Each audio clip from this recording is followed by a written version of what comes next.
Oi, pessoal, na nossa aula de história de hoje, a gente vai falar sobre a Mesopotâmia e a Grécia. Nossas atividades vão da página 144 até a página 156. Bom, para a gente começar a falar dos povos da Mesopotâmia, a gente precisa deixar bem claro que Mesopotâmia não é uma civilização, é um lugar, né?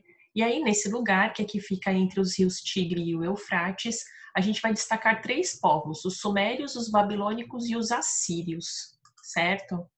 Esse vídeo é uma sugestão para vocês assistirem, é muito interessante, vai falar assim bem da formação desses povos que apareceram aí, né, que surgiram na Mesopotâmia. Eu vou deixar o link no roteiro para vocês, são duas partes esse vídeo. Bom, a localização fica no Oriente Médio, como eu havia dito antes, entre o rio Tigre e o rio Eufrates. E aí a gente tem em destaque esses três povos: os sumérios, os assírios e os babilônicos. Os sumérios com a escrita cuneiforme, os assírios com essa organização militar, e os babilônicos, que era um povo bem culto, que desenvolveu um conjunto de leis, né, que a gente chama de Código de Hammurabi, que também é conhecido como olho por olho e dente por dente, porque de acordo com o crime que é cometido, a pena será a mesma, né, do crime que foi cometido. Bom, aqui nesse mapa a gente tem na legenda, em vermelho, o Império Sumério. Então, os sumérios que desenvolveram a escrita cuneiforme. Então, essa escrita que foi desenvolvida pelos sumérios, que é o povo mais antigo que a gente vê aqui, né, de 2.000 anos, 2.500 anos antes de Cristo, foi depois aproveitada e usada por todos os outros povos, pelos acádios, que a gente vê em verde, que não é um povo que a gente estuda na nossa apostila, os assírios, que a gente vê toda essa parte aqui em amarelo, e os babilônicos, né, que a gente vê nessa parte verdinha aqui mais clara, tá bom? Bom, esses três povos eram povos politeístas, eram povos que adoravam vários deuses. O templo que eles desenvolveram, a gente vai chamar de zigurate. Eles eram grandes estruturas que abrigavam as classes de sacerdotes e de sacerdotisas, os religiosos, né? E nele não era só um templo. Na região ao entorno dele tinha escolas anexas, tinha local para armazenamento de grãos e outros bens que pertenciam ao templo. Era uma construção em forma de pirâmide, não como as pirâmides do Egito, porque lá no Egito a gente viu que as pirâmides elas foram feitas para serem túmulos. Aqui elas não são túmulos, né? Essas construções elas são templos religiosos, tá bom? Na página 150 tem um quebra-cabeça para vocês montarem, tá? Então vocês já podem montar esse quebra-cabeça para quando a gente estiver na nossa aula síncrona, né? Esse exercício aqui já está feito, tá bom? Dá um pouquinho de trabalho, então vocês já podem fazer, tá? Vamos falar dos gregos.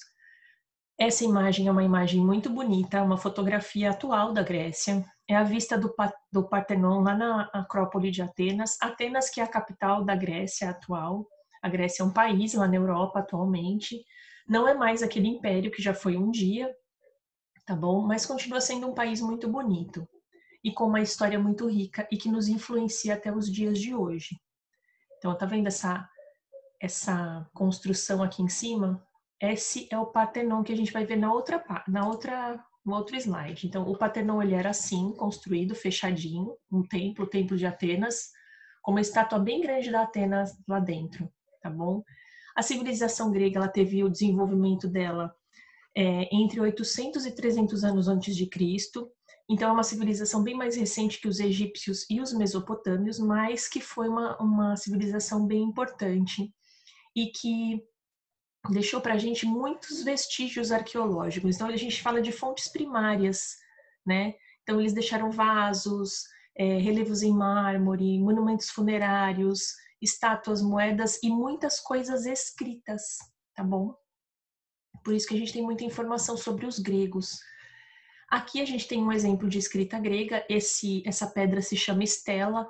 Muitos povos tinham estelas, os povos da Mesopotâmia, os povos o povo egípcio, tá bom? As estelas são essas pedras onde eles escreviam.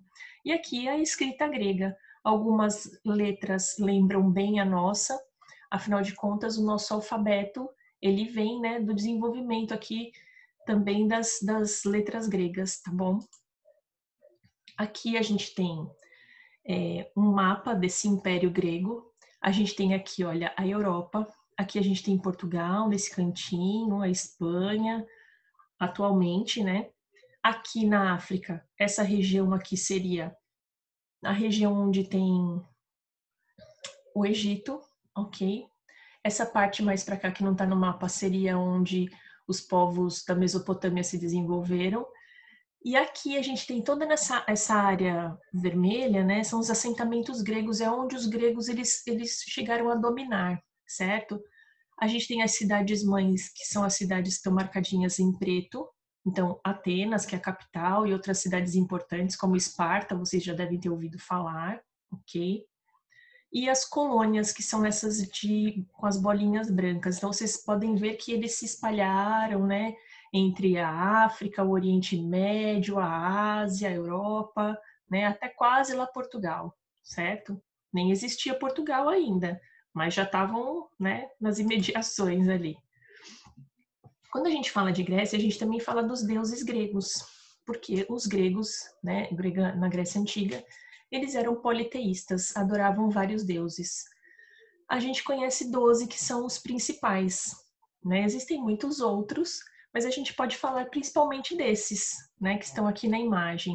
Então a gente tem Afrodite, que seria a deusa do amor, o Apolo, o deus do sol, Ares, o deus da guerra, Artemis, a deusa da lua, a Atena, que é a deusa da sabedoria, Deméter, da terra fértil, Dionísio, o deus da festa, Hermes, o deus dos ventos, o mensageiro dos deuses, Hefesto, deus do fogo, a Hera, a deusa da maternidade, esposa de Zeus, o Poseidon, que é o deus dos mares, e Zeus, que é o líder dos deuses, né?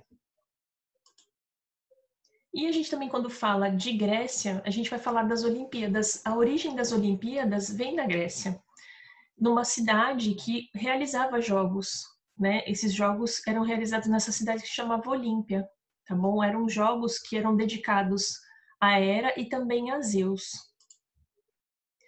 E a gente tem um símbolo olímpico, que são esses aros, né? Os anéis olímpicos, que simbolizam, cada cor desses anéis simbolizam um continente. Isso está lá na pesquisa para vocês fazerem na lição, tá bom? E aqui a gente tem os continentes habitados, menos a Antártida, porque ela não é um continente habitado, os continentes habitados que estão lá simbolizados nos anéis olímpicos, tá bom? Então, a América é o aro vermelho, o anel vermelho, a Europa o anel azul, a Ásia o anel amarelo, a África o anel preto e a Oceania o anel verde, tá bom? E a gente se encontra, então, depois na nossa aula síncrona para a gente ler os textos juntos e resolver os exercícios. Um beijinho!